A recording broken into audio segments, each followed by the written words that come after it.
সাব্বির রহমানের দুর্দান্ত ইনিংসের পরও টানা পঞ্চম পরাজয় এড়াতে পারল না ঢাকা ক্যাপিটালস। সিলেটে দিনের দ্বিতীয় ম্যাচে ঢাকাকে 7 উইকেটে হারিয়ে দ্বিতীয় জয়ের চতুর্থ স্থানে উঠেছে চিটাগং কিংস।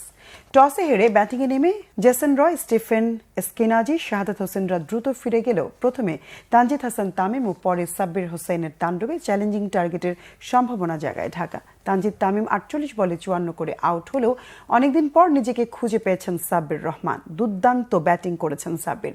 মাত্র 29 বল খেলে 9 ছক্কায় অপরাজিত 82 রানে এক ইনিংস খেলেছেন সাব্বির, কিন্তু শেষ দিকে থেসেরা পেরেরা ও ফরমানুল্লাহ হতাশ করলে 5 উইকেটে 177 রানের পুঁজি নিয়ে সন্তুষ্ট থাকতে হয় ঢাকাকে। কিংসের পক্ষে খালেদ আহমেদ 21 রানে 3 উইকেট নিয়ে সফলতা দেখিয়েছেন। 178 রানের টার্গেটে পারভেজ ইমন 17 করে ফিরে এলে উসমান খানের 33 বলে 55 এবং গ্রাহাম ক্লার্কের 39 রানে জয়ের পথে ছিল চট্টগ্রাম, যদিও শেষ 2 ওভারে 24 রান প্রয়োজন ছিল চিটাগংয়ের। কিন্তু হতাশ করেনি শামীম হোসেন এবং মোহাম্মদ মিথুন। শামীম 14 বলে অপরাজিত 30 এবং মিথুন 33 রানে অপরাজিত থেকে 3 ম্যাচে চিটাগংকে দ্বিতীয় জয় উপহার দেন।